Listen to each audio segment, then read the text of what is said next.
Hello there, and welcome to another live stream. We're back after a while. I was out doing a whole bunch of stuff. So today we're just doing a special little thing because the channel got to 30,000 subscribers a couple weeks ago, and I thought that was kind of exciting. And then usually we do some Q&A here, but I thought what might be fun, because I'm kind of snarky, is we could go through some of the comments, some of the mean and snarky comments, and see what people had to say about that. So, hello everyone. Let me know where you're coming in from, and we'll get started with a few things. Carolus said, "Congratulations, thank you. We're up to 30,000 subscribers now, so that's exciting." So, first of all, just some news about the channel that we got to 30,000 subscribers, but in addition to that, I finally got accepted into the YouTube Partner Program, the monetization program on YouTube. And there's kind of a long story as to why that took so long. It has to do with Google AdSense and something I did 12 years ago. But anyway, at this point, the channel is monetized. So on the one hand, that means I have the ability to put ads on the videos, and I've been kind of experimenting with that, but YouTube ads don't pay a whole lot of money, so I'm kind of interested about what people have to say about that, because if the ads are annoying, I'll just take them off. Right now I put a skippable ad at the beginning of a few videos just to see how much money I would make. Turns out it's not a whole lot, so if that's annoying, I can just turn it off. But the other exciting thing about that is now there are other monetization options for the channel. So I think below all the videos now there's a link to the Teespring store, so you can get t-shirts like "Acupuncture is Magical." So you can do that. And then there are also just different ways you can support the channel now. So before, the only ways are you had to go to Patreon and sign up for a monthly thing, or you could go to buymeacoffee.com and do stuff. But now those are integrated right into YouTube. So I think if we're live, there's like a super chat option if you want to support the channel. And then on the videos, there's a super thanks, which is another way to support the channel. So those are some exciting things that are happening. Pam says, "Awesome, congrats." Thank you, Pam. "I'm from India." Hello from India. Where are you in India? I was going to say, I think when I went to India, we flew into New Delhi, and then I spent some time in Calcutta. So I actually don't know very much about India, but... Hi, Andreas. Hello. Thank you for listening in Sweden. Edwin is from Indonesia. Says, "I just started on my diploma for this field. Any advice for me?" Yes, there's a lot we could say about students who are just starting off in the medicine. So actually, if you go to the YouTube channel, there's a pep talk I like to give people about. I think I can show it to you. Basically, the advice starting out is Chinese medicine is hard. It's very different than what we're used to if you have a Western background. So it's very easy to feel overwhelmed. It's very easy to feel like you don't understand anything, and it's very easy to get demotivated. So this is a video I made early on. Chinese medicine is hard. And this was kind of a talk I would give to some of my first-year students about why Chinese medicine is difficult and why you shouldn't panic. So I would start there, and then on that list there are other study tips and things like that. But I'd say in the beginning, just remember that as you're starting out, the acupuncture programs tend to be front-loaded with a lot of information. So if you're just starting out and you feel like, I have no idea what's going on, I'm just memorizing all this stuff and I have no idea what it means, I'm overwhelmed by the amount of information, that's normal. So if you didn't feel that way, I would be a little bit concerned. So it's normal to feel that way. And as you go through the program, usually in your second year, you start to pick through things and make sense of it. And then, at least in America, in your third year, you're in the clinic, and so you're applying the information more.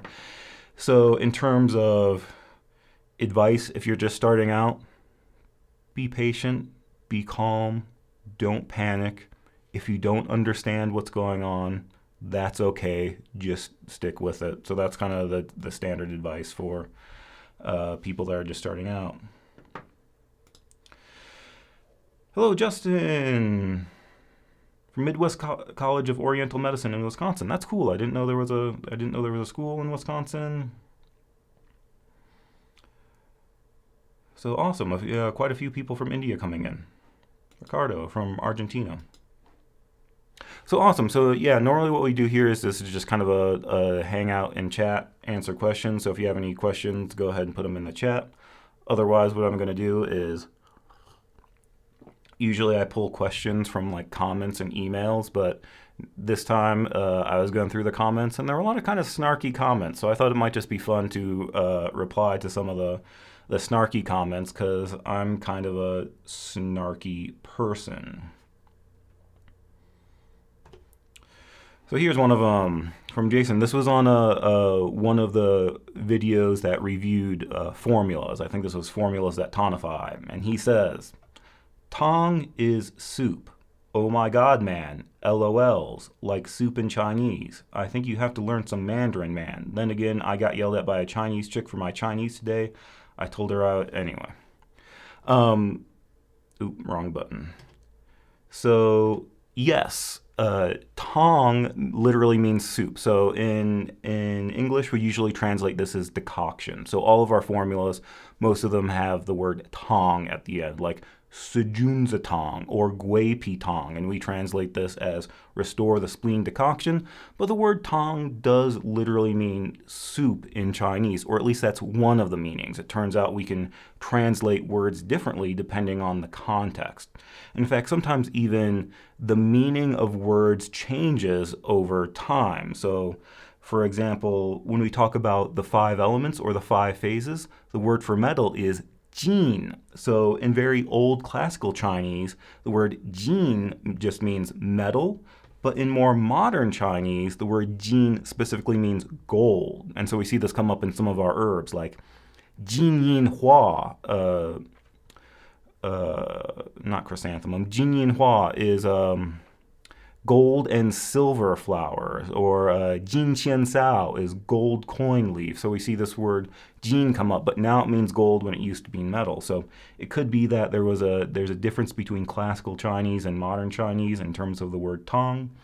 And I'm not sure if we've mentioned this on a video on the channel, but I know when I did the Intro to Herbs class, we would usually talk about the different forms in which you could take Chinese herbs. We had a wan, which is a pill, a pian, which is a tablet, a san, which is a powder, and that could just mean you ground it up into a powder. Sometimes you would take the powder and pour boiling water on it and stir it and drink it. Sometimes you would coarsely grind the herbs, pour boiling water on it, then filter it out and drink it. I believe that's called a draft. Anyway, san means powder. But one of the most common forms is a tong, which we translate as decoction, but I usually point out that in Chinese this really means a soup.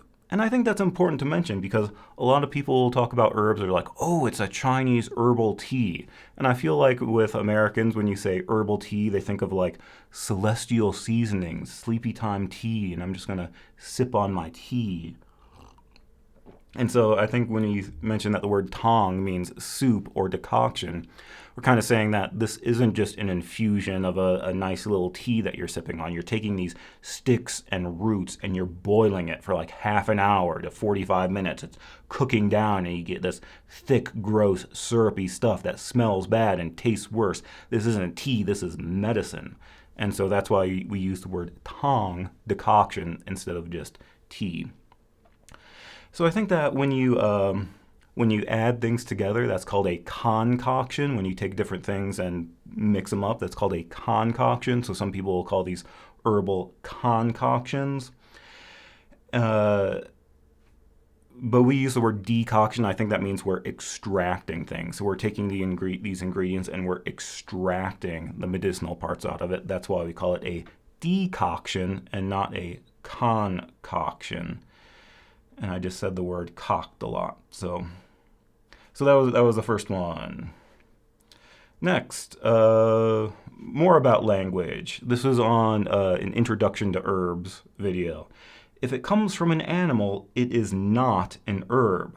Herbs are the green parts of plants, the stems and leaves. It may be medicinal, but it is not an herb.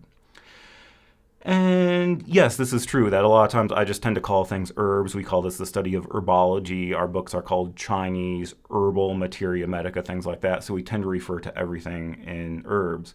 If you read, I don't have it standing out here. I think it's propping up my laptop. If you read the book by Nigel Weissman, Concise Chinese Materia Medica, Nigel Weissman terminology, he does use the term medicinal instead of herb. So like in Bensky, you might have a category herbs that drain dampness. In Weissman, he calls that dampness percolating medicinals. Or instead of herbs that release the exterior, he says exterior releasing medicinals. And so he does use this word medicinal because we're not only using plant parts, we're also using minerals, insects, animal parts, even like the saps of trees like amber, frankincense and myrrh, I believe are saps. So these technically aren't herbs, they are medicinals. It's kind of interesting when you get into Bensky, he usually uses the word herbs, but there are certain categories where he switches to the word substances. So he'll say substances that anchor, settle, and calm the spirit, or substances that extinguish wind. And this is just kind of a nod to the fact that in those categories, most of those things aren't herbs. They're these heavy shells, heavy minerals, tree saps, things like that. So yes, technically, if we wanted to be very technical, not everything is an herb. We could use a different word like substance or medicinal, but I'm kind of the opinion, like, when you say herb, you know what I mean. Like, everybody knows what you mean. It's kind of like, I don't know, like in America, there are no buffalo. Buffalo is a different genus from a bison. So in America we have bison, but everybody calls them buffalo. But really a buffalo is something in Asia or Africa, like a water buffalo is a true buffalo, whereas what we have are bison.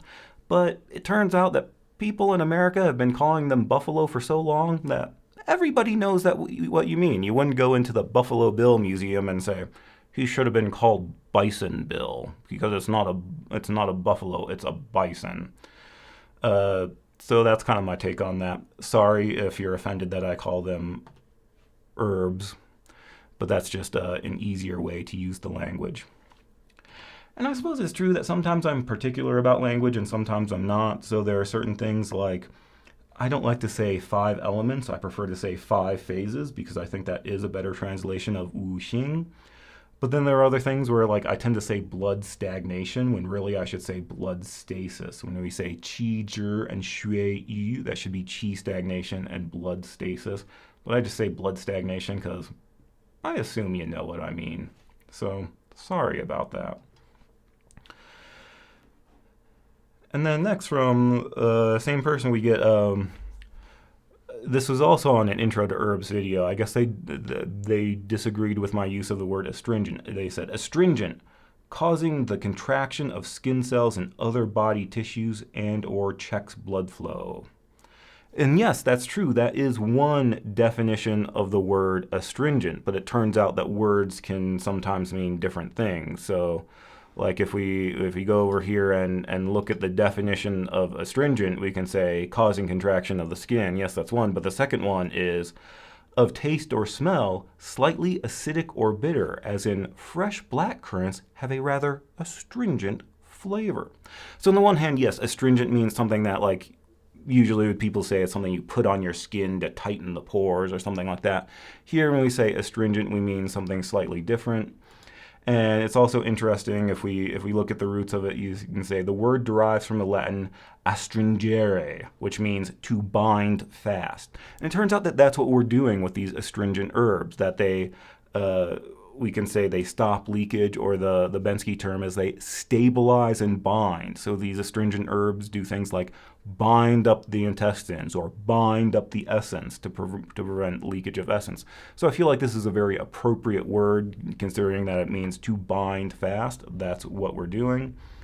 And we also mentioned that in Ayurveda, it's also considered a flavor that is different from sweet, sour, salty, pungent or acrid and bitter. So I don't know. What do you guys think? Do you think astringent is a weird word? So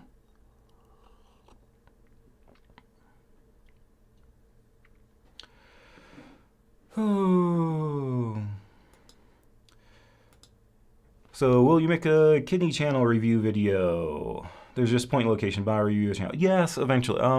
I kind of want to get back into the channel videos. A lot of people have been asking me about that because I kind of went up through small intestine and then stopped. I'll be honest, I'm probably going to skip urinary bladder for a while just because it's long and kind of annoying.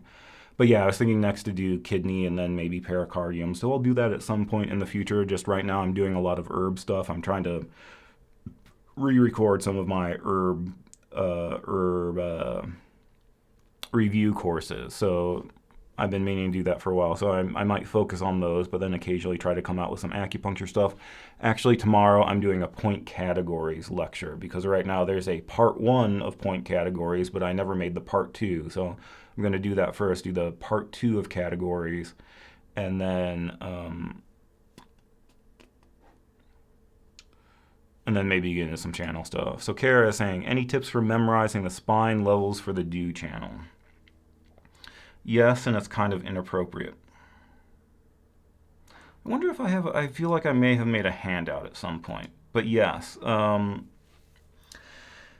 So it's good to know that the most common ones you'll use are do 14, which is at C7, and do 4, which is at L2. So those are good reference points to make sure you're going about it right.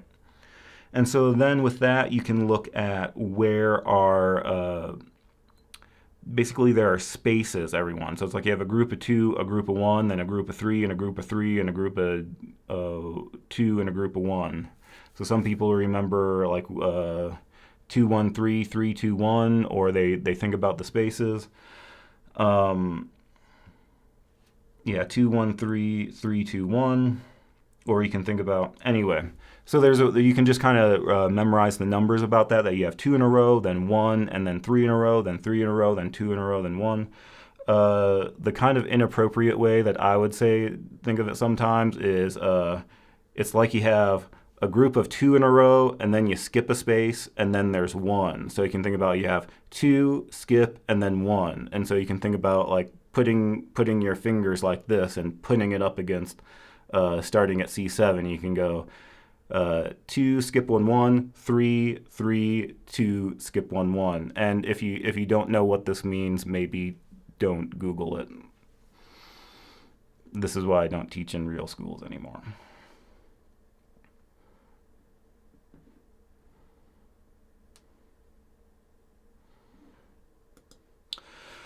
Hi Nicholas, I have a question. Why do I get afternoon hot flashes with yin deficiency? However, since night is yin, shouldn't this symptom occur when yang is most intense?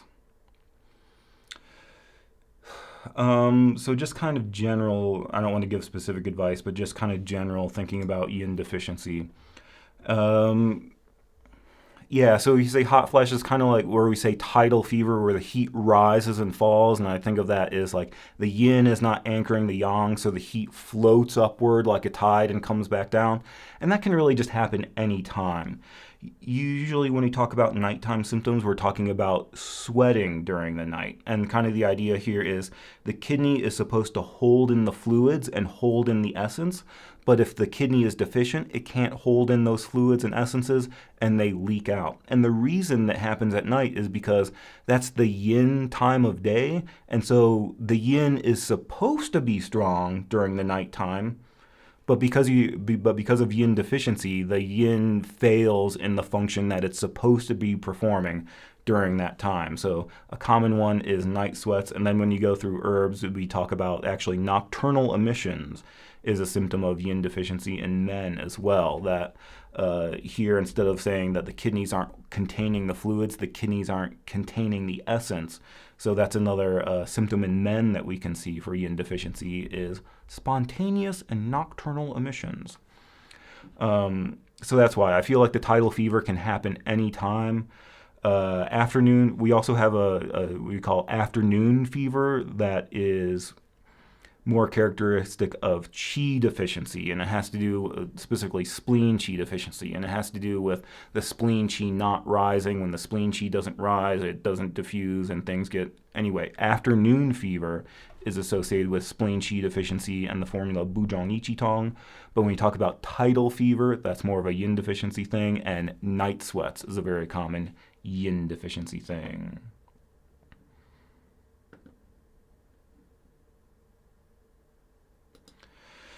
Hey Nick, may I know about your past experience? How can you answer or explain all the questions from your clients? This is kind of a difficult one because sometimes it's like when children keep asking questions and at some point you're just like, just shut up and do what I tell you. So that can be difficult. But answering your patient's questions, I think one of the important things is to think about where is your patient right now and bringing, I don't want to say meeting them at their level, but trying to explain things in a way that makes sense to them. So, like, I practice in California. There are a lot of really hippie-ish people, a lot of, like, hang out to the beach and do crystals under moonlight sort of thing. And so that's those kind of people, I could explain it in a very woo-woo, energetic type of way. It's like, oh, you have too much energy floating upward. So we're doing these points in your feet to bring the energy back down and anchor you. Or you like to do ghost points. It's like, oh yeah, I'm doing this point in the back of your head. That's called a ghost point. And on the one hand, that was traditionally used when people had certain symptoms that it seemed like they were possessed by ghosts, like seizures and things like that. But it's also good for the ghosts of your past. So if you're being haunted by the ghosts of your past, we can use this ghost point to help you get rid of that. And like, oh, I need that. So for some people, that kind of explanation works well. For other people, it's like straight up like, the reason you're in pain is because your piriformis is too tight. We're going to stick a needle into the nerve bundle associated with your piriformis muscle. That's going to release that muscle and it'll release the pressure on that nerve. Or here we're sticking needles in this area because that's going to affect the way the nociceptors send pain signals to the brain. Or we know that sticking needles in people has a measurable effect that it lowers their cortisol levels, so that's how it has an effect of relieving stress, things like that. So I kind of tailor it to what your patient is going through. And then sometimes I try to keep it brief just because sometimes you just have to say, it's like, if you wanted an explanation for this, you need to study Chinese medicine for a couple of years. And I feel like there should be a way to simplify it, but I think Western doctors probably run into the same problem where they're trying to give you a dumbed down explanation, but the real answer is a lot more complicated. So yeah, sometimes it's difficult to explain it in an easy language for them. So like one thing I ran into is like trying to explain needles to people. So I have a video on the YouTube channel about how I explain needles to people in a simple way. Is that still up here? No, that's not on the front page.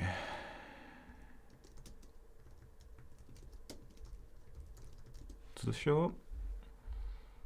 Explaining acupuncture needles, how to explain acupuncture needles to your patients. So that's like an example of the spiel that I'd go through trying to explain needles to patients. And I feel like at some point you just have to be like, okay, get on the table. Sometimes when I had patients that talked too much, I would start them out face down, and just because it was harder for them to talk to me when they were face down, so I'd say, okay, let's start out face down. I'd do a little Tuina and do some back chew points, and by that time they were like relaxed and half asleep. When I flipped them over, they weren't talking quite so much. Why we use this point, why we use that point, why the other therapists use more points or less points. Yeah, some people ask why we use a point, and again, it kind of depends on the person. Sometimes I can give a vague explanation of, you have too much energy going up into your head, we need to anchor it back down, so that's why we're doing a lot of points in the feet. Sometimes at the end, I'll kind of give them a debrief of this is what we did. Where it's like, oh yeah, you came in with, you're complaining of fatigue and low energy. And when we started asking you questions, you said you have a lot of digestive problems. As you probably know, that digestion, that's like the source of your nutrition and that's the source of your energy. So what we're trying to do with this treatment is strengthen your digestion so that you can properly absorb your food, and that will give you more energy. So a lot of the points that we're doing, things near your knee, things on below your belly button. These are all points about strengthening digestion, and by doing that, they'll give you more energy. So sometimes it's vague stuff like that. Sometimes there was this funny time when I was when I was in school in the clinic, and I had a patient who was a little bit weird, and my supervisor was an older Chinese lady, and she was like, "Do you know the names of any of the points?" I'm like, "Yeah, I know, like Naguan and some of the stuff." And she said, "Well, explain to him the names of the points. He seems like he would like that." So that's when I would come up with some of the more woo stuff, like, "Oh, we're doing pericardium 6. That's called Naguan, inner frontier gate, and it's about balancing your inner experience with your outward experience." So sometimes I could do things like that with the points. Sometimes it was just like, your shoulder hurts, we stuck some needles in your shoulder, and then we did some other points that are good for circulating blood systemically. So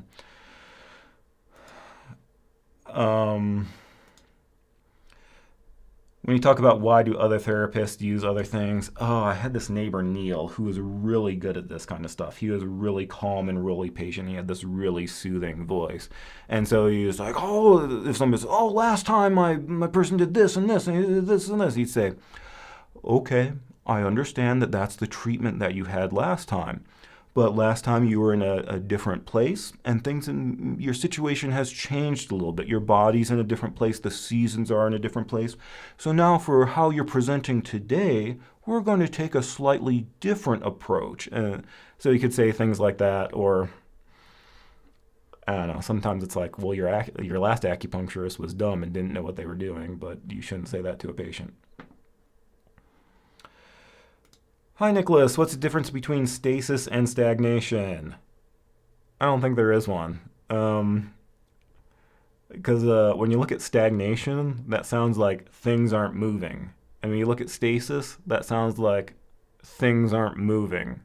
So I think both of those things just mean that things aren't moving. And it just so happens that I think this is just a case where there are different words in Chinese that get used contextually. So with qi, we say stagnation because in Chinese it's qi zhi. With blood, we say stasis because in Chinese it's shui yi.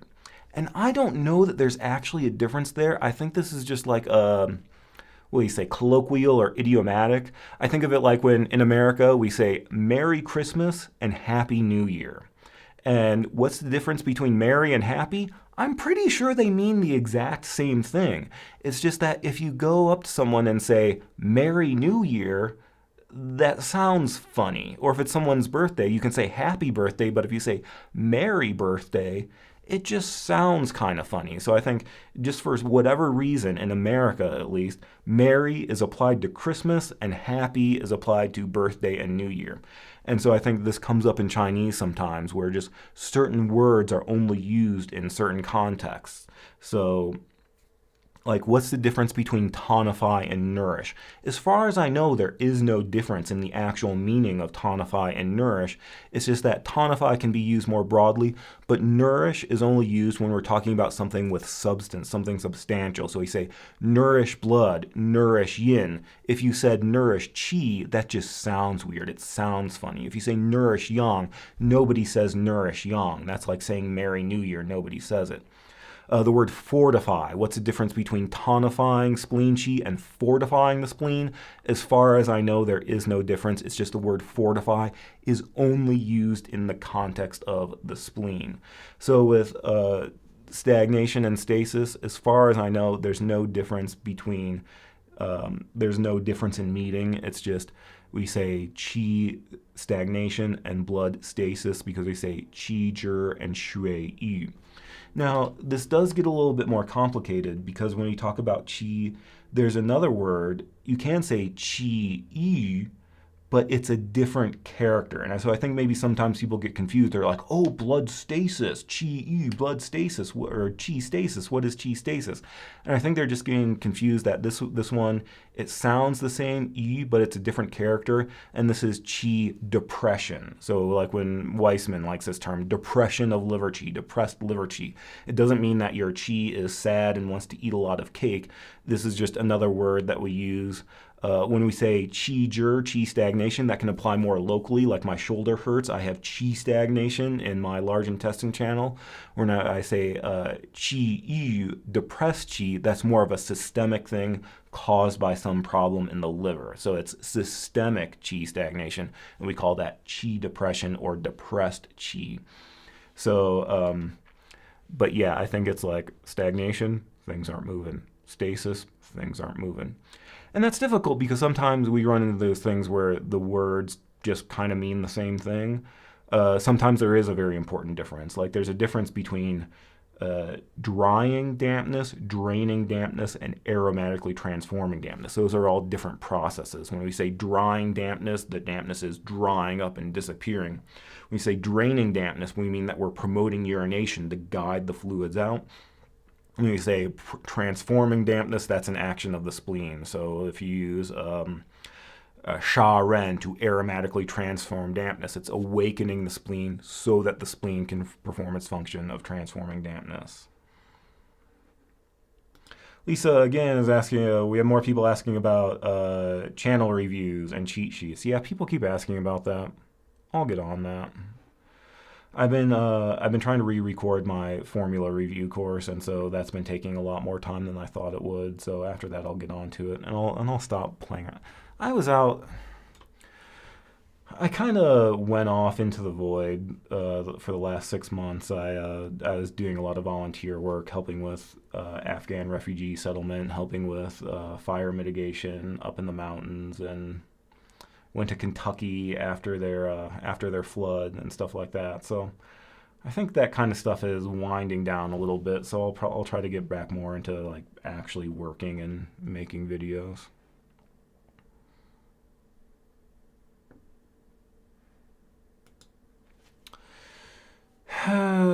Would you please explain the moderate pulse as it's used in some books? Yes, I might have to look this up to make sure that I don't get it wrong. If you look in one of your books, one of your pulse books, that is one of the 28 pulse images. And that gets confusing because sometimes people say, is it fast or is it slow? It's like, no, it's in between, it's moderate. And it's like, no, you can't say moderate because that's not what it means. Moderate means something else. It's kind of just a kind of a normal, healthy pulse.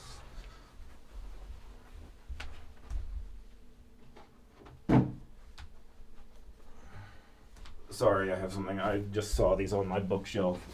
I have Secret of Chinese Pulse Diagnosis by Bob Flaws and Li Shizhen's Pulse Studies.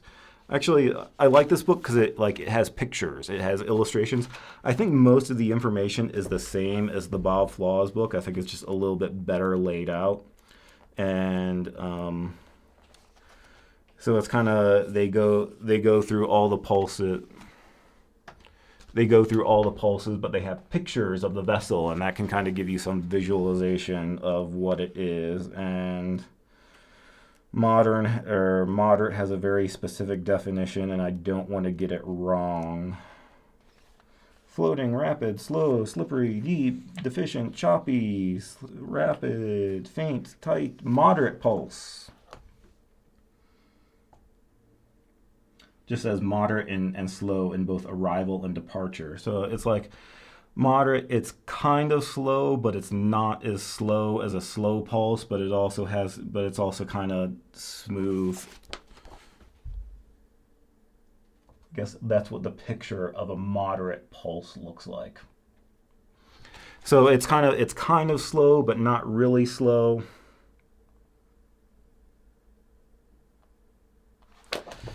Yeah, I thought there was something about the arrival and departure. That was that little weird thing that... Sorry, this is something I should know off the top of my head, but it's always like... It doesn't come up a whole lot. This is like when you go to the doctor and you tell them your symptoms, and they're like, hey, let me Google that. And it's like, could have just done that myself.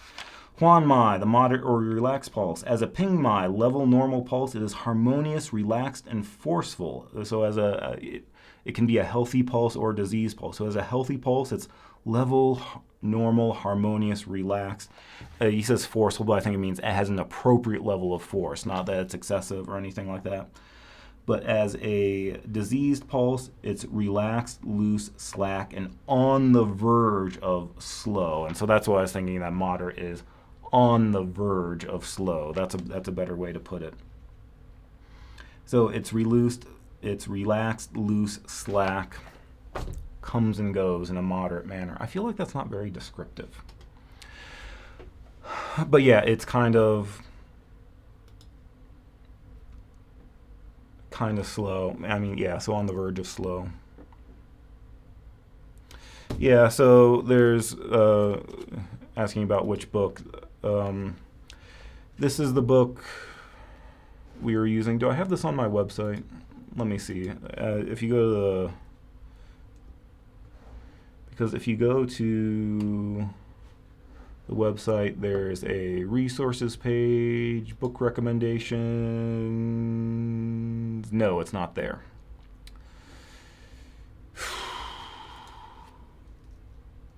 If you go to YouTube and what should we say, Chinese pulse diagnosis.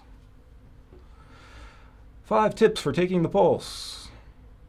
This is also a really old video. Oh, this was back when I was in San Diego. If we go here, Bob Flaws, a secret. There's a link there if you go there. So if you want the 5 tips for taking the pulse, there's also a link to it there. But that's So one book you can look at. This is the book we used in school. Was The Secrets of Chinese Pulse Diagnosis by Bob Flaws. And so this is kind of an older book. I'm not sure Bob Flaws has published anything recently, but you know, it's a little bit more plain and just text. The other one is Li Shizhen's Pulse Studies, an illustrated guide. And this one, it's like I read through them both. They kind of have the same information. It's just this one has these fun pictures. And I think these are based on illustrations by Li Shizhen, but I don't quite remember. It's been a while since I've looked at these. That's why I don't know the definition of a moderate pulse off the top of my head. But this is Li Shizhen's Pulse Studies, an illustrated guide. So I think this one is maybe a little bit more fun, but it turns out the information is exactly the same.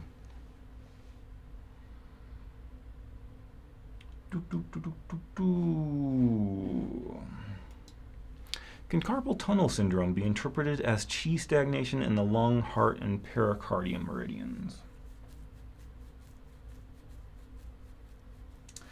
I mean, it's like you would use some of those channels in treatment. Usually most people go to pericardium. I feel like in school we always used pericardium 6 because there's a special method of you can like bend the needle and go around the median nerve to get in there. But when I tap there, it feels tingly. That's probably not good. But I think I think CAM and stuff says pericardium 7. So we'd use them in treatment. It sounds a little bit weird to me. I would think of it more like not at the level of the primary channels. I would think of it maybe more as like I guess you could, because it's like you have tingling sensation going into these 3 fingers. So I guess you could, but I might think of it more of like a sinew channel type thing. But I don't know. Somebody else might be able to say something smarter about that. Boop, boop, ba-doop, boop, boo. Sorry, I was just seeing if I missed any questions up here. Yeah, kidney channel, the dew channel.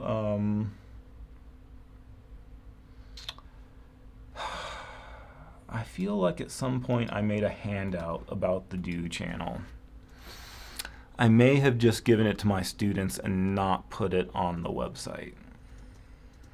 Where would I have put that?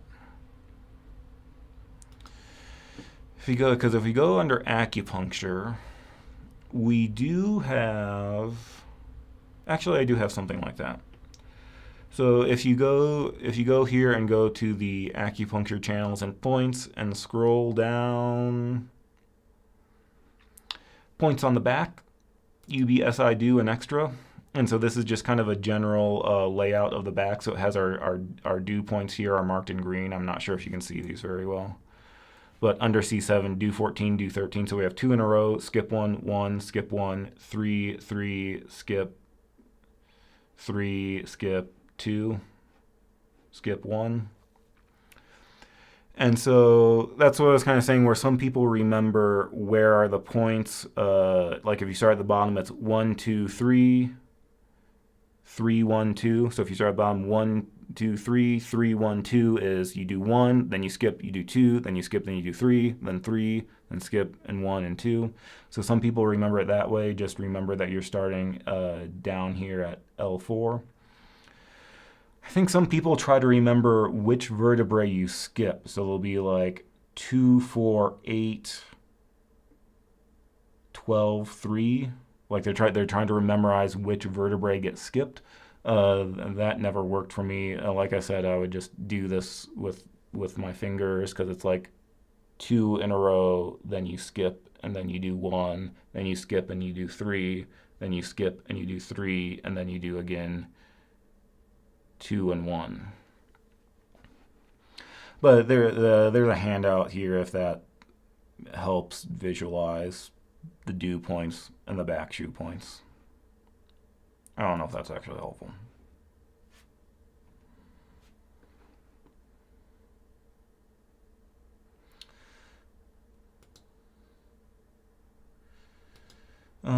I started to study herbs for boards, but between work and family sometimes I get lost and lose interest. Any suggestions? No, I relate to that. Studying for boards was very difficult to me. Like usually for some of these big tests, it would get to the point where it's like I don't really care anymore. I'm just going to go take the test and hope for the best, because it's, to me, like sitting down and studying makes it difficult. I think maybe for some people it's good to sign up for a course, just because that way you have something structured and outlined. So if you can, are you just doing specifically herbs? Yeah, if you're just doing specifically herbs, sometimes it's good to have something structured in a course. So I know that, what's her name? Linda Morse. I think she just does kale. I'm not sure if she does national stuff, but like Linda Morse would have a California review course. And there were some people who really liked it because she stays on you. She'll like call you and harass you and be like, why aren't you studying? And some people really appreciated that, and some people didn't so much. So I think it depends on your personality with that one. There, HB Kim, I know, does have some courses too. If we go, I can never remember the name of his website. HB Kim has some review courses too. And so you can get just herbs. So it's $89 for 3 months. The only thing, I was looking at this before, the only thing is, these are really, it's really long. I mean, it's cool that it goes through it starts out with single herbs and it goes through every one, but it's like each one is an hour. So it's like just to go through single herbs. I guess he has a quick review at the end. Oh no, maybe that's just a handout. But it's like if you were to go through these, this would take you like 20 hours to get through the single herbs. And then you go through formulas, and it would take you a long time to like actually sit down and go through that. So I've heard people say good things about that. Like if you have a lot of time, I think that's good. But I kind of feel like when you get to the point of review, you don't need to go super in depth. You want something more concise. I do have an herb review course. If you go to resources review course, I do have a formula review course. The thing about this is I think a lot of people do use this. I guess my video, these are kind of long too, because it's like I'm getting on like 49 to 50 minutes per video. But kind of the idea here is this wasn't. It kind of is for the national test. Basically, what this was is I made this course to. It was a meant to be a review course for second year ends for people in school. And so in my school we had first year ends where we went over single herbs. We had second year ends where we went over herbs and formulas. And it turns out the school didn't offer a review course for formulas, so I made one. And it turns out we had a list of formulas that we had to know for our comps. And it just so happened that that list pretty much lined up with the NCCOM's list of formulas that you needed to know. And so the two kind of go together. So this is an option if you want to learn just review formulas. And sometimes kind of the idea is as we go through the formulas, I try to review the single herbs as well. So when you go through a formula, point out why some of the herbs are in this formula. So you're inadvertently learning, reviewing single herbs as well. So that was the idea there. But I'm not sure if it's great, if it's actually a great solution for studying for boards, just because I don't know what's on boards. I feel like there are other people who keep up on what kind of questions they ask and what are the trending topics, and I don't keep up on that. I just made a review of all the formulas, knowing the things that I think are important to know. So whether that aligns with what they're asking on the board test, I don't know. Maybe, maybe not. So that would be my recommendation. Where it's really easy to lose interest if you have something structured. Maybe it's easy to follow along. It's kind of like when you're going through the semester. It's like you had scheduled classes, so you had to show up, and it was really easy. When you don't have those classes, it can be a lot harder. And I mean, at least you have a good excuse where you're like, you have family and work and stuff like that. Mine was just like, I don't feel like it today. I'm going to go watch cat videos. So,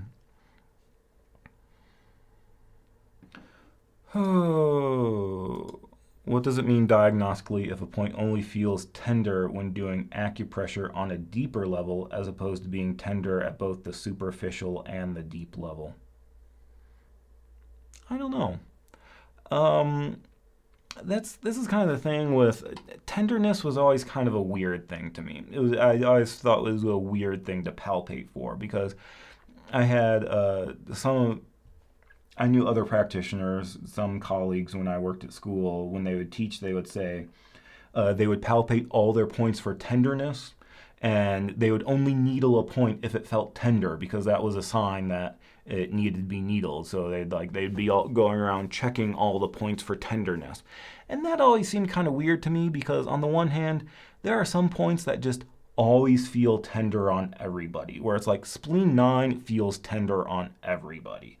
And then there are some points where it's like, yeah, I have pretty good grip strength. If I press hard enough, I can make it feel tender. And so I know that some people do that. I was just never into that palpating for tenderness. Also, I feel like palpating for tenderness, you're relying on the feedback from your patient, and that can get a little bit weird because I've had some people say they do this thing where it's like, they're like, I'm trying to decide between LI10 and LI11. So they'll be like, which one is more tender, 1 or 2? Like going to the optometrist. Which one looks more clear, 1 or 2? And I think sometimes the patient, like, they don't know. They're like, they both feel tender. And then they get worried about, oh, what if I say the wrong thing? It's going to screw up my treatment. I've even heard from some patients where they're like, I think my acupuncturist doesn't actually know where the points are because she keeps asking me which one is tender. It's like, you're the acupuncturist. You're supposed to know where the points are. And I kind of agree with that. And so I guess most of the time I don't palpate for tenderness unless it's like, maybe if you're trying to decide, you're doing it diagnostically, you're going to palpate the front moo points, and I lay my finger on lung 1 and the patient about jumped off the table, I know, oh, I should treat the lung organ. This isn't just on the fleshy exterior. I think it's actually in the lung organ. So I would use that diagnostically, but I wouldn't go through and palpate each point. Sometimes this is going to be weird. Well, I guess let me back up. I think when we talk about Wang Juyi's applied channel theory, trying to look if I have that book close at hand. Wang Juyi's applied channel theory talks a lot about channel palpation. I can grab that real quick.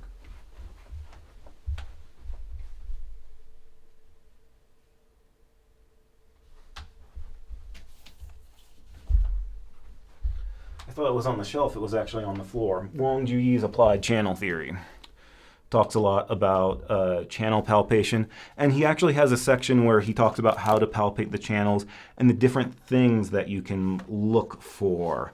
And so let's say, like, does it feel tight or does it feel like there's a small grain of rice? And so that's one chapter when he talks about palpating these points. But I guess kind of my point there is to my recollection, when he talks about palpating channels and palpating points, he's not palpating to see is this tender on the patient. He's using his own sense to see what's going on with the channel and what's going on with that point. So to me, that makes a little bit more sense than being like, is this tender? Because again, I feel like I can make any point tender if I really wanted to. And kind of weird,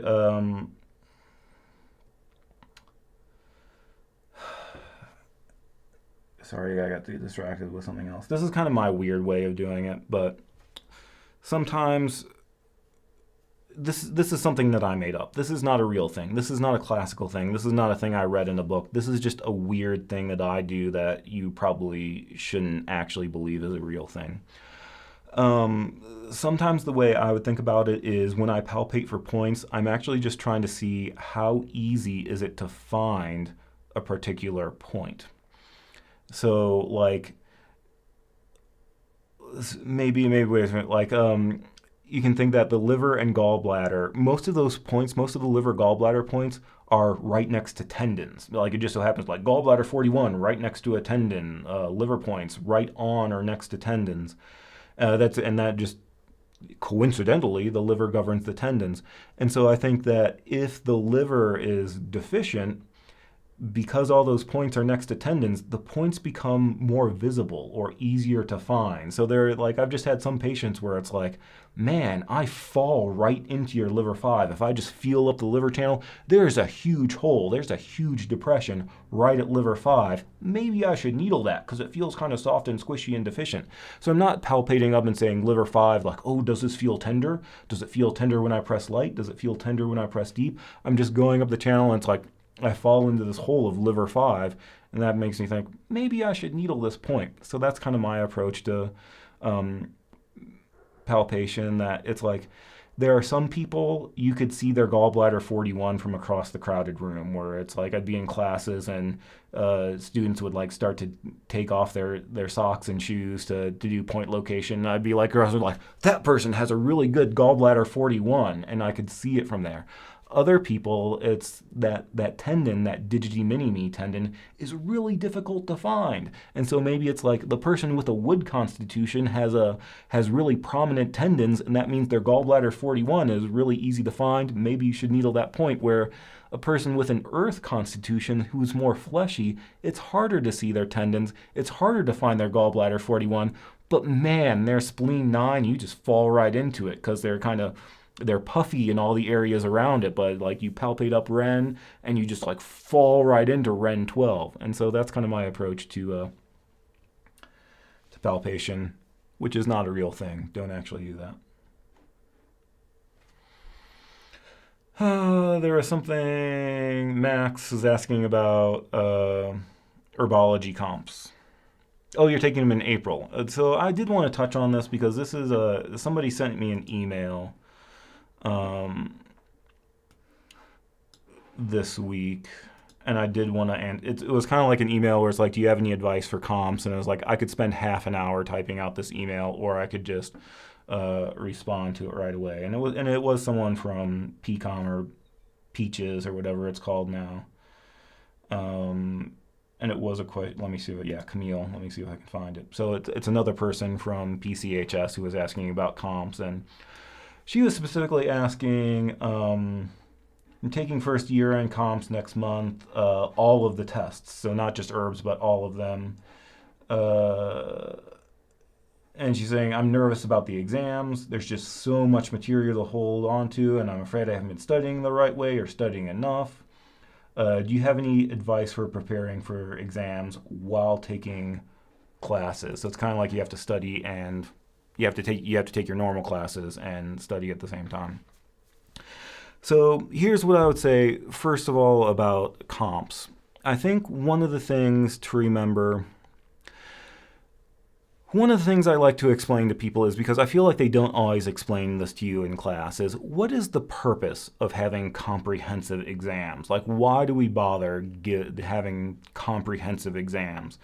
And so I think on the one hand, yes, it's meant to be an aptitude test. It's meant to be a test of, do you have enough knowledge to continue in the program? Because you need a certain baseline. Otherwise, the further along that you get, you're just going to be more and more confused. So we need to have some established baseline to say, do you know enough to move forward? Oftentimes, these comprehensive exams also coincide with moving up into the clinic from an observer to an assistant, or from an associate to a full intern. And so sometimes it's like, do you know enough to be an intern? Well, if you can't pass your point location practical, then you probably shouldn't be sticking needles in patients as an intern. So some of it is just, do you know enough information to move forward? But I think another aspect of it is, it's good practice for taking a very long, very large test. And so maybe when you go throughout the semester in your normal classes, you take quizzes, maybe you take a midterm that lasts like an hour. But it's very different when you get to boards. Like California Acupuncture boards is a 5-hour long test, or it was when I took it. It's like you had two or 3 hours in the morning, or 2 or 3 hours in the afternoon. And so it was a very different experience of, instead of I'm sitting for a final that's 40 or 50 questions, it's like I'm sitting for a test that's 200 questions and 6 hours long. It's kind of a different experience. So comps are there to get you used to that test-taking experience, as opposed to simulate what it's going to be like taking boards. And a lot of times we would try to have things set up in a similar way, where you have to show up on time. If you don't show up on time, they don't let you in. We would seat you in the same way. I think they changed the way they do Kale, but we'd seat you in tables and stuff like that. So it was kind of practice for taking the boards. And that way, when you got to your actual board exams, you'd been like, I've done this before. This is easy. In fact, like when I took the California Acupuncture exam, you had to take it in person. You had to fly to Ontario or Sacramento, either Sacramento or Ontario. You had to fly there. You had to go through metal detectors, and then you sat down and took the test. I opened the test, and the first question was something very similar to a question I had gotten on my boards. It was about the difference between cross-infection versus autogenous infection. So I was like, oh, I've seen this kind of thing before. This is going to be no problem. And so it's because we had that experience of doing comprehensive exams. Also note, when I was in school, we had first year ends, second year ends, and third year ends. And after I graduated, they got rid of third year ends, which I'm still kind of salty about. So that's the other thing, is it's testing your knowledge to make sure you can move forward. It's giving you practice to simulate a board exam. But I think also the other thing is, taking these year ends it's a good way to show you how far you've come in a year. Like we were talking before, that when people first start school, they tend to freak out. They're like, I'm overwhelmed by all of this information. It's like I'm trying to take a sip of water from a fire hose. I'm just throwing all these things on me that I have to memorize. They get very overwhelmed. By the end of your first year, it's actually still kind of the same. A lot of people still feel overwhelmed, but there's a lot of students have this sense of, I feel like I've passed a lot of tests, I've gotten good grades, I feel like I've memorized all these things, but I have no idea what to do with it. It's like I feel like they've tried to teach me all these things, but if you gave me a patient, I would have no idea even where to begin. So I think at the end of the first year, a lot of students still feel, even though they've been in it for a year and a third, they still feel like they don't know a whole lot. And so having these comprehensive exams, after they take it, you start like going through and answering questions. You're like, oh yeah, I actually know all this stuff. I actually know a lot of information. And so I think sometimes it's just reaffirming in that way that you actually have been learning something this whole time. You actually do know something. And so I guess that's not really study advice, but that's just a way to look at it in terms of, why do we do this, and don't freak out about it too much. As for specific study advice, I always feel bad when people ask me for study advice because I don't have good study advice. Like when I took first year, and it's like again, like I was tired of studying, I lost interest, and I was kind of like, you know, there's really no penalty if you don't pass your first year end exams. So I'll just take it and try it and see how it goes. And if I don't pass one or two sections, well, I'll just retake them next semester after the break. So I had a very lazy attitude to studying for comps. And it turns out that same attitude went forward into boards and to both nationals and California. That by the when I took nationals, you could still take them while you were still in school. So I was like, well, might as well take them, but I'm in California, so I should take the California test. So I just kind of signed up and hoped for the best. I think for herbs, the only studying I did was I showed up half an hour before the test and flipped through HB Kim. But specific study strategies. Talking about, I know somebody asked about herbs. We'll just say general things about comps. Basically, I made a video about like 6 study tips for acupuncturists. I think it's just going to be the same thing as that. Number one, I just realized there's a big difference between recognizing the information and actually knowing the information. This is something I would see a lot of people do, especially during comps, is they would get their flashcards and they just flip through them and they'd be like, oh yeah, I know that. Oh yeah, I know that. Oh yeah, I know that. And it turns out they didn't know it. It was just like they recognized it, but when they put their flashcards down, it's like, do you still know it? And a lot of times it was no. So they'd be like, they'd go through their flashcards like, oh yeah, I remember that. Oh yeah, I remember that. And then when they get to the test, they're like, I'm totally blanking. I don't know what to do. Well, it turns out you didn't know it. You just recognized it, and that's not enough to answer a question on a test. So I would say that when you study, don't just flip through things. Make sure, like, look at it. Can you put it down and repeat the information? After you study the lung channel, can you put all your notes away and say, lung 1, 6 soon lateral to midline in the first intercostal space. Lung 2, 6 soon lateral to midline below the clavicle. Lung 3 is 3 soon down. It's a window of heaven point. It calms the corporeal soul. It's good for grief. Lung 4 is 4 soon down. It doesn't really do anything. Lung 5 is on the radial side of the biceps brachii tendon. It's the Hu-C point. It's really good for clearing heat. Can you put all your notes away and still remember that? Can you close your book and say, Ma Huang, Ephedra herba? It releases the exterior to treat Taiyang excess. It's the one of our number one herbs for coughing and wheezing. It diffuses or disseminates lung qi to treat coughing and wheezing, and it promotes urination to treat edema. Guizhi, Cinnamomi ramulus. It's good for Taiyang deficiency syndrome. It harmonizes the yin and the yang. Like, can you still repeat this information even after you put everything away? The other thing I would say is kind of some advice I give is practice the way you're going to be tested.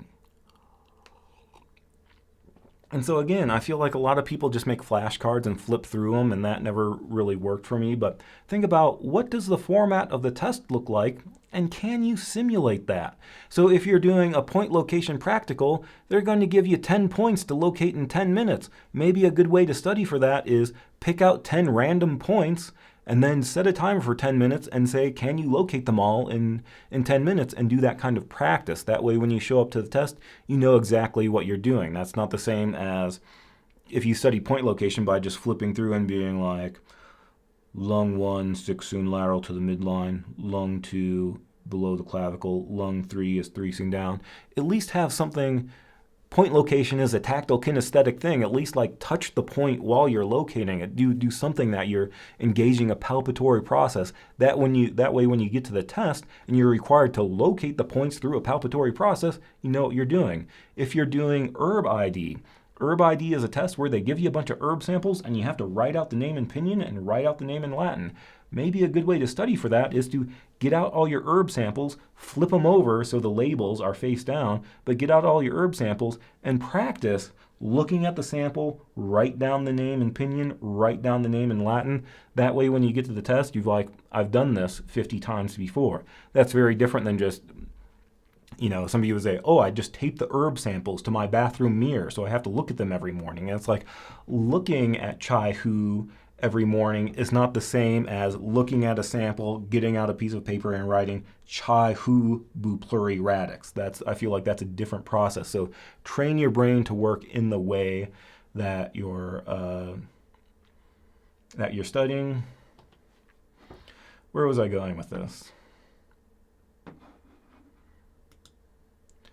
Taking herbology comps.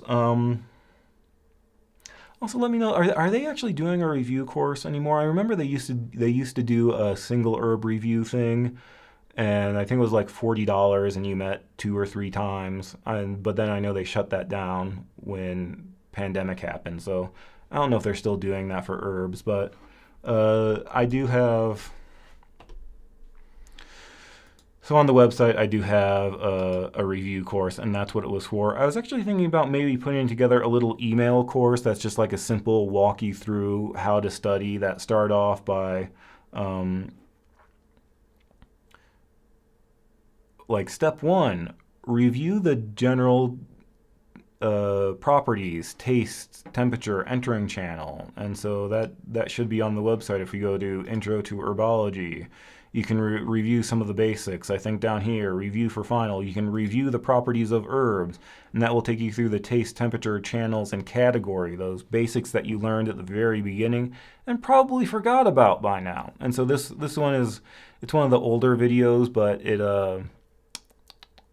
it reviews some of those things, but using herbs that you learned in your intro class. So when we talk about the sour flavor, we can use the example of Swanzauren or stuff like that. When we talk about herbs being aromatic, we can use our Shichongpu and Sha Ren as examples of what it means to be aromatic. And it does have some examples of how to answer questions. So you're like, start by reviewing the properties. After that, for herbs, number 1 piece of advice is make sure you know the category of each herb. And that's something that we talk about in this video, is a lot of times by just knowing the category of the herb, that will help you answer questions. So the way you can do that is go to, I think under Herbology 3, at the very bottom, we have a category matching test. This will just give you an herb and ask you, what category does it belong to? It's random. It just chooses an herb and chooses a bunch of categories, and it goes on forever.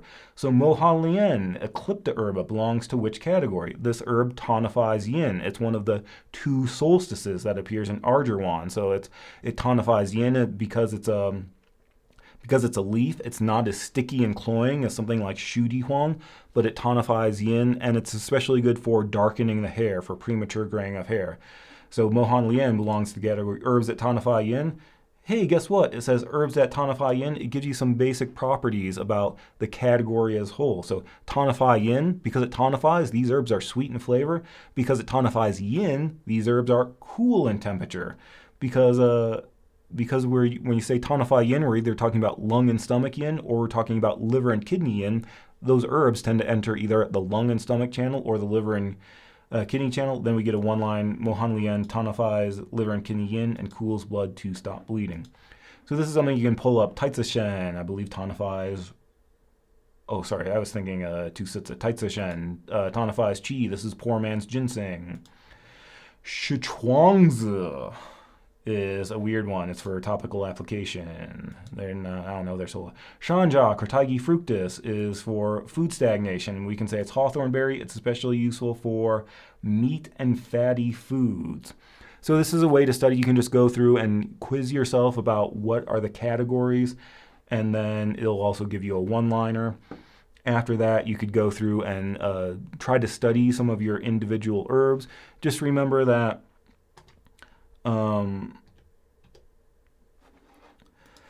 when you're studying for something like comps, we talk about the trees and the forest. If you're in the middle of a semester and you're taking a quiz on one category, you need to know the specifics of every herb really well. When you're taking a large test like comps, think more broad. Think broad details. Don't try to get too specific about each individual herb.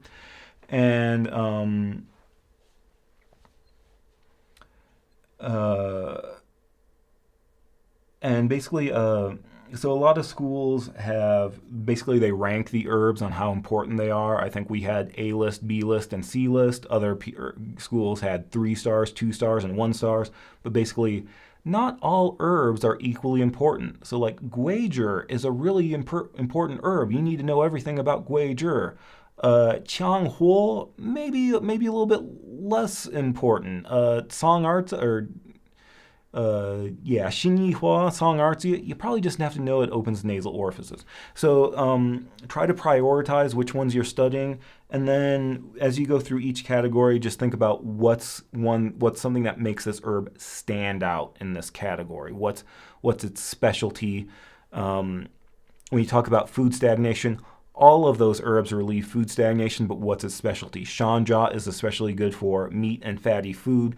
Guya Maya is good for starches, grains, carbohydrates. Maya, we also need to worry about it stops lactation. Gene is also good for stones because it's chicken gizzard lining. Chickens eat stones, so gene is really good for dissolving stones. So go through it and just like don't go through and read Bensky cover to cover. Just go through and see what sticks out. So maybe I'll. So I was thinking about this weekend trying to put together a little email course. So maybe I'll try to do that, and maybe that will be more coherent than just me rambling about it. But yeah, that's maybe that's enough to say about year-end comps. Ooh, we're getting to an hour and I'm losing my voice.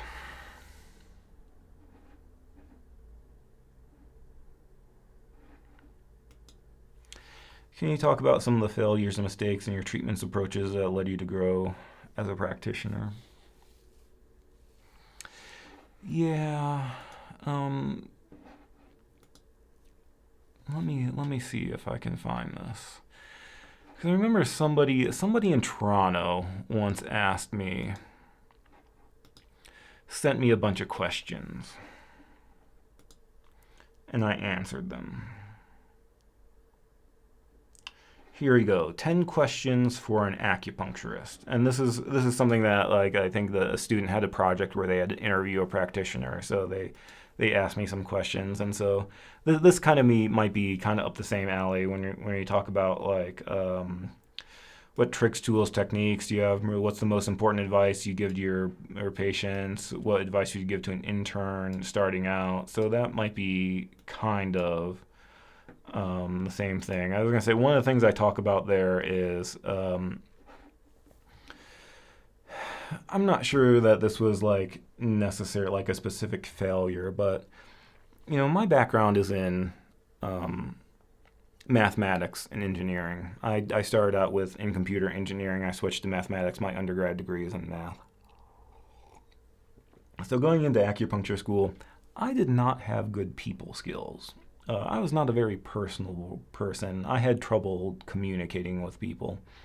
And I think I knew that was one of the things that I had to overcome. That when I first started out, I thought, my mindset was, as long as I'm good enough, patients will come back. And people at the school will be like, what's your marketing strategy? You need to develop a marketing strategy. I'm like, my marketing strategy is I'm going to be good at acupuncture. People are going to get such good results that they're going to come back. They're going to tell all their friends because of how good I am, how skilled I am, how knowledgeable of Chinese medicine I am. It turns out it doesn't necessarily work that way. Patients don't necessarily come back because you're good at what you do, and sad to say, patients don't necessarily come back because you get results. Patients come back because they like you, because you treat them like family, because you're a personal person, because you established good rapport and made a good connection with that. And so I remember there was one time Patrick, the guy on the podcast that I drink and talk shit about Chinese medicine with, he was a couple semesters ahead of me, and so there was one semester where we were partnered up in the clinic, and the idea was it was his last semester, so he was going to be graduating and leaving, and I was about to become a new intern, and so they kind of put us together with the idea that there could be some transition, that his patients could become my patients, sort of thing. And I remember there was at one point where there was this woman that I'd been seeing for a long time, And after the treatment, she was like, "Oh, that was so great. Can I get a hug?" And I was like, "I'm not really a hugging person." And she was like, "Oh, okay." And apparently, as she was walking out, when I wasn't there, she like turned to Patrick and I was like, "I'm not sure if I could see an acupuncturist who doesn't hug people." I'm like, "Oh." And I think now, like after like Me Too and stuff like that, it's kind of more acceptable for me to not want to hug people. But that was just like an example of I was kind of putting up a wall, of putting up a boundary that turned off a patient. So it wasn't necessarily that the treatment was bad or she didn't get better, but I was more uh, robotic in my approach, and that doesn't work well with patients. You have to be personable. You have to establish rapport, things like that. I'm trying to think if I've had any other like huge failures of. I don't think I've punctured anybody's organs. I did almost set someone's hair on fire. I may have set that may have happened multiple times actually. So somebody like when I was doing cupping, and one of my Chinese teachers showed me this trick where instead of just like pumping the alcohol in there, it's like, oh yeah, just like get three cotton balls, mush them together, and then just dunk it in the alcohol. And the important next step is you have to kind of wring it out a little bit beforehand, and I forgot to do that, so it's like I had flaming alcohol dripping that I didn't realize. So there was that. And I think at one time then when I was in practice, I actually did it, and like I spilled a bunch of alcohol on my hands, and so then I was doing cupping. I went to like stick the flame in the cup, and it like set my hands on fire. But you know, the patient is face down; they can't see it.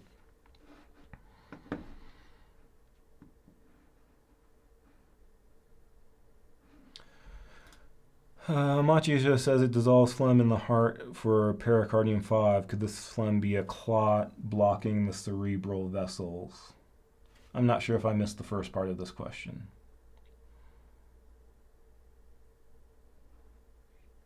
But generally, I'm tempted to say no because. So this is kind of interesting. When you talk about phlegm in the heart, it's actually I think we have a couple points on the heart channel that are technically indicated for phlegm, like heart 3 maybe, but nobody uses points on the heart channel. It turns out heart points on the pericardium channel are much better for heart phlegm than points on the heart channel. But when you say like, so pericardium 5 is one of these, and this is another one where I'd have to look specifically. I don't want to say the wrong thing, but I think generally when we're talking about phlegm in that context, we're talking about insubstantial phlegm misting the heart. We're not talking about substantial phlegm blocking. And so sometimes we do talk about phlegm blocking the channels, causing nodules and things like that. That tends to be like goiter and scrofula and things like that. So if that question went back to carpal tunnel, that's not necessarily where I would go. I would want to look this up to be sure, but my understanding, and when we talk about pericardium 5 dissolving phlegm, that's for phlegm misting the heart, causing Shen problems.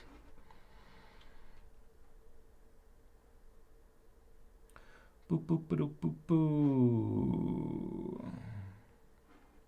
Oh, it's only 2 classes for the. Oh yeah, so I assume that means that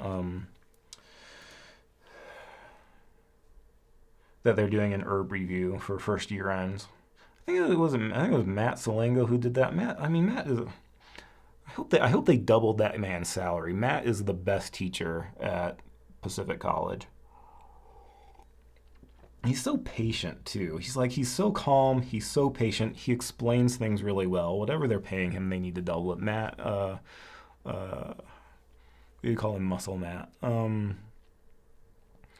So yeah, I remember they had a couple classes, and I seem to remember I knew a few people that like they signed up and they never went. So I was always kind of curious about what they went over in that class and how in depth it was, because I feel like it was just a couple classes, and so it's kind of like here's a roadmap for how to study. It doesn't necessarily go into the information, but I could be wrong about that. So.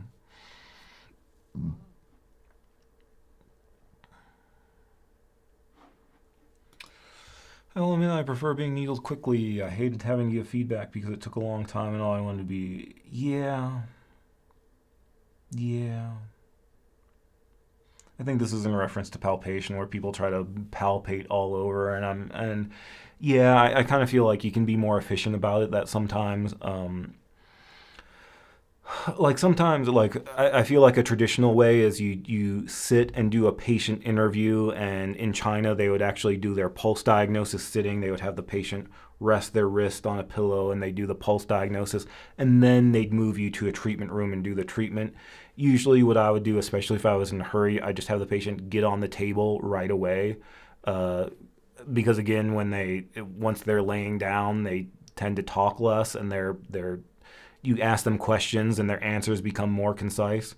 So I'd lay them down, and then I would go through a lot of my intake questions while they're on the table. Also, I'll take the pulse, ask them some questions. I'll maybe move to their feet and palpate up their legs while I'm asking them questions. And it was kind of like I'm just feeling around and gathering information. It's not going to be 45 minutes of, does this feel tender? Oh, what about this? Does this feel tender? On a scale of 1 to 10, how tender is it? Stuff like that. I never did that kind of thing.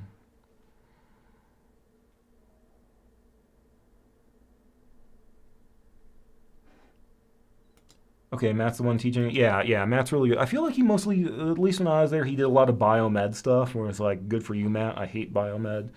And yeah, he's really good at explaining it. I feel like he has a dog named Butters, and I feel like he would do things and he would bring on his dog Butters and stuff like that. So yeah, he's a really great teacher. Um, so that's good. Yeah. So that's one option. And then I also have this. I have this review course that goes over all the herbs. So we start off with herb categories, and then it's just a review of Herbology 1. So it's just 1 hour going through all the herbs in Herbology 1, everything you need to know. It's then an hour of reviewing all of herbs 2. Then it's an hour of going over all of herbs 3. There are practice tests for each one.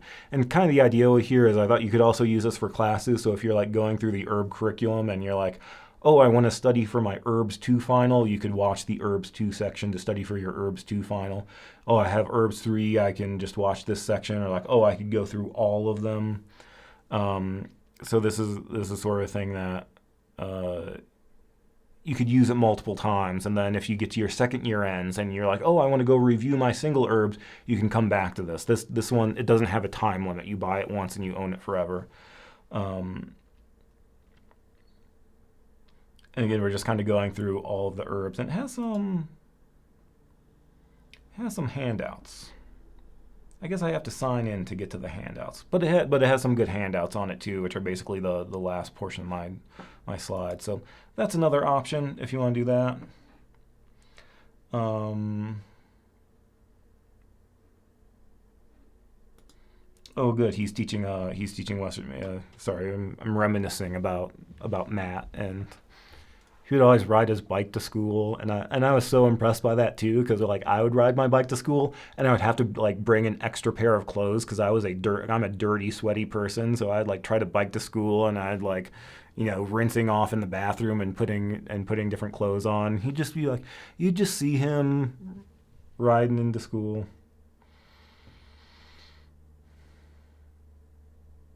So he's a really good guy, and again he's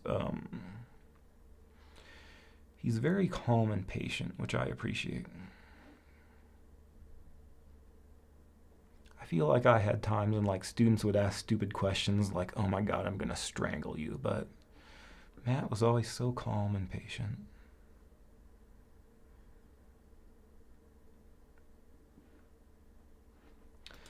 Have you done a home visit acupuncture? Actually, acupuncture, I don't think I have. I've occasionally done massage, like out call massage. Oh, it's really annoying. Um, just because it's like I would have. So I basically I would have. My suggestion is I would avoid it unless it's absolutely necessary. Um, because like I would do that with a massage, and like it just gets old hauling your table around and having to set things up. And then a lot of times people do it like their space was not conducive to having a massage table in their room. Then I think there's something that like when I had an office, it's whether I had an office in my house or I had a treatment room, like I would set it up very nicely, and it was a very calm, relaxing environment. A lot of people would come in and be like, "Oh, I feel so calm just being here," and I think that's really great. Whereas like when it's in their home, you don't get that. It's just like you're in their dirty living room. So it's not the same experience, and it gets really old. So I would do it with massage sometimes, but I would charge people a lot of money. And there was one guy that he only lived a couple blocks from me. He would come to my practice and see me, and he was like, "Could you come to my house?" And I was like, I hate doing house calls. And I told him the only way I'm going to do it is if you buy your own massage table and have it set up in your house, so I don't have to carry it up the stairs to your house. And I thought, and like massage tables are like $300 or $400. I thought he would be like, no, I'll just come here. But he actually did it. He bought a massage table, and so I would come over and massage him on his table. Um, but that's the only time I would do it. Otherwise, I just don't like doing it, and I kind of think that it's like you need your patients to work with you. Like I need you to put in some amount of effort, and I feel like part of that effort needs to be you come into my practice. So I feel like I would only do it if there were circumstances where that was not possible. So if they were homebound in some sort of way, or I had one couple that they're like, we want, it wasn't acupuncture, it was massage. They're like, um, they wanted massages, but because of their family situation, they could only do it at 9 p.m. after their kids had gone to bed, and they wanted me to come over. And it's like, yeah, I'll do it, but I'm going to charge you at least twice as much.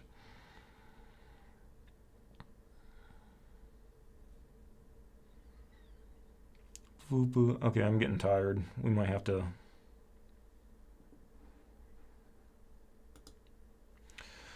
What would be a good formula for someone with weak digestion, diarrhea, needs to go to the bathroom 3 times before? I prefer not to answer specific medical questions on here, and because part of that is there could be a couple things going on. Basically, when we talk about diarrhea, it's kind of like I was talking to, I had some emails with people about this where they were like getting frustrated with points, and like it's hard to memorize all the point functions and all the point indications. And I remember back in points one when we were studying points and we were going through it, and one of my classmates, Sharon, I think it was Sharon, she was like, "What the fuck?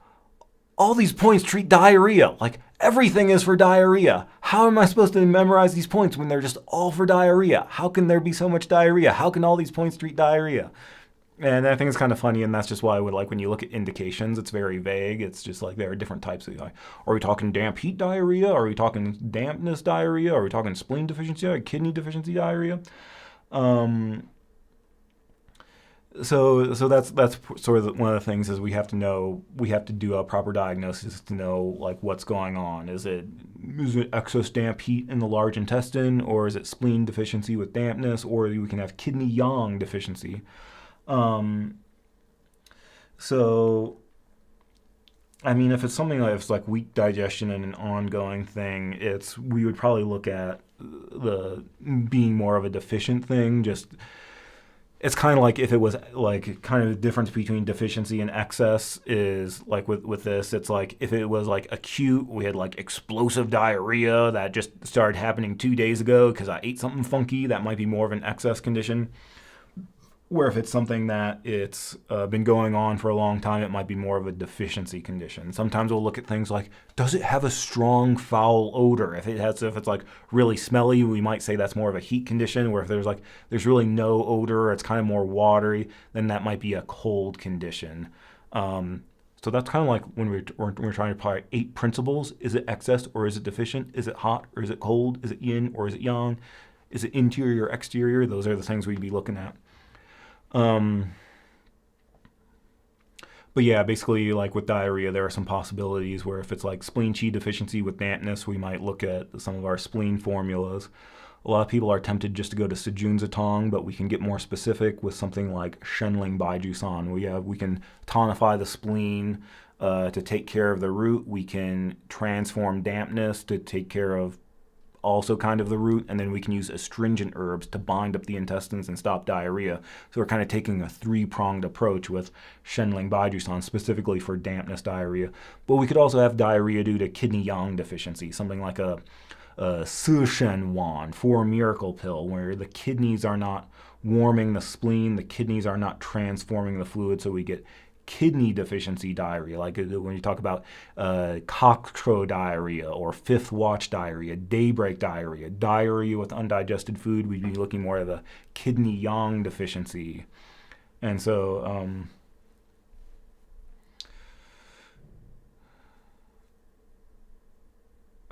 what's going on now? So it kind of depends on what's going on. So yeah, if it was like I have explosive diarrhea with a strong foul odor that burns the anus upon defecation, then we might be looking more like damp heat. But if it's like, oh, I have watery diarrhea with undigested food that occurs especially early in the morning, then we might be looking at more of a kidney yang deficiency, and we don't want to look for other things like, oh, I have really cold limbs, my tongue is pale and swollen, versus more of like a spleen dampness sort of thing. So it kind of depends, and so that's why it's good to actually see someone so you can look at the tongue, take the pulse, and do things like that. So I'd actually see someone.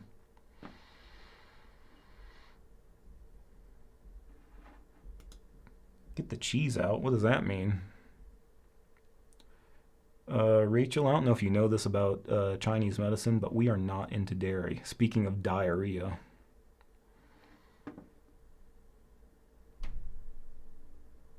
Actually, I don't know. Does cheese make people constant? I don't know.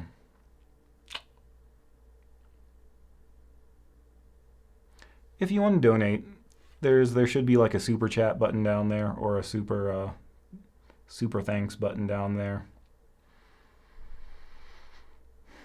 I think we're at an hour and a half. I think this is all I can handle for today.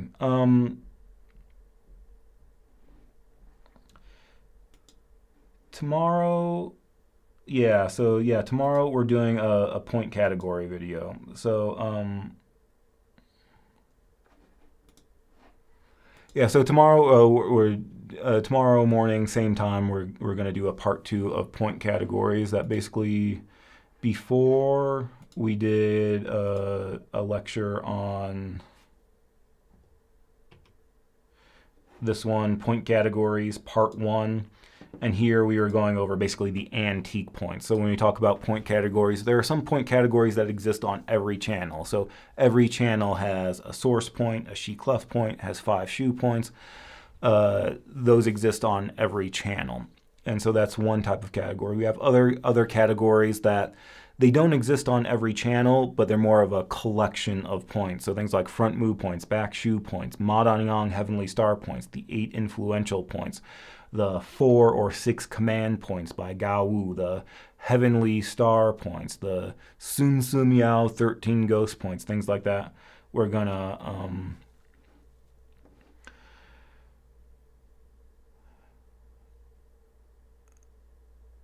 do that.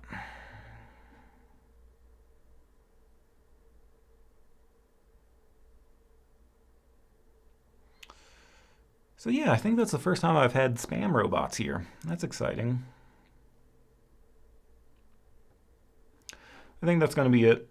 Thanks for being here. Come back tomorrow and we'll do point categories. This weekend I'm probably going to try to... I'm kind of trying to revive now that I'm like not on other parts of the country right now. I'm trying to revive the email list.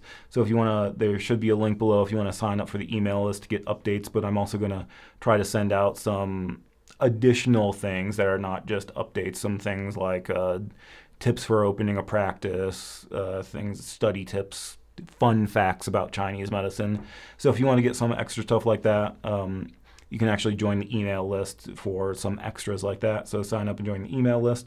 Speaking of emails and speaking of herb review, I think this weekend I'm going to try to make a mini email course for herb review for people taking their year ends. That'll just be a free course that guides you through some of the things that are already on the website. And so you can look out for that.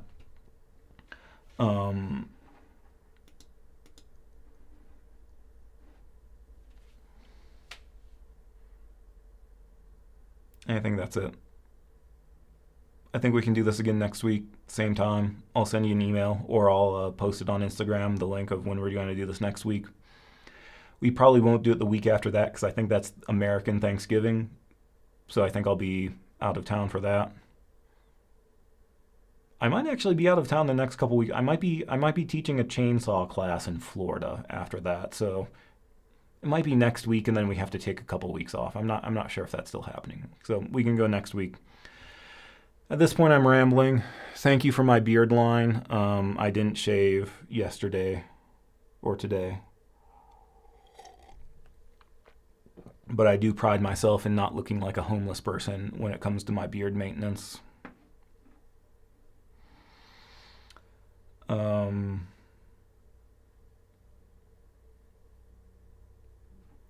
Oh yeah, speaking of shirts, I mean, I will remove my shirt at some point because I'm not going to wear the same shirt, but there is an Acupuncture but Magical t-shirt. It says Acupuncture is magical but also kind of stabby.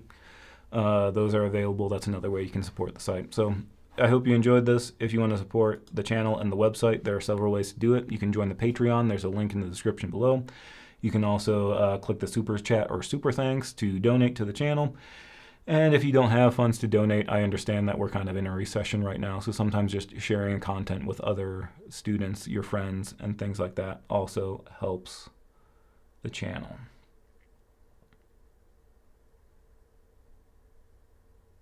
Christmas lantern class. I'm not sure what a Christmas lantern class means. I was kind of thinking about making a woodwork. I've been getting into woodworking lately, and I wanted to make a little lantern with those fairy lights in the middle. Anyway, at this point I'm rambling. Thanks for being here. We'll see you next time.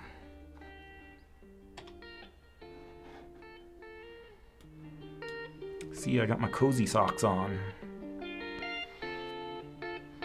Yeah, so I use all my, if you can see down there, I use all my books to prop up my computer. So sometimes I want to like pull out a book. It's like, oh no, it's holding up my computer.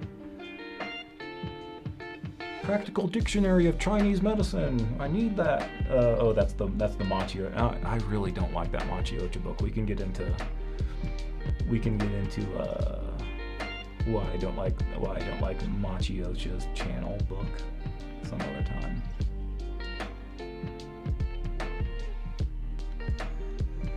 Thank you for being here. It's been a while, so it was good to do this again. We'll see you next time.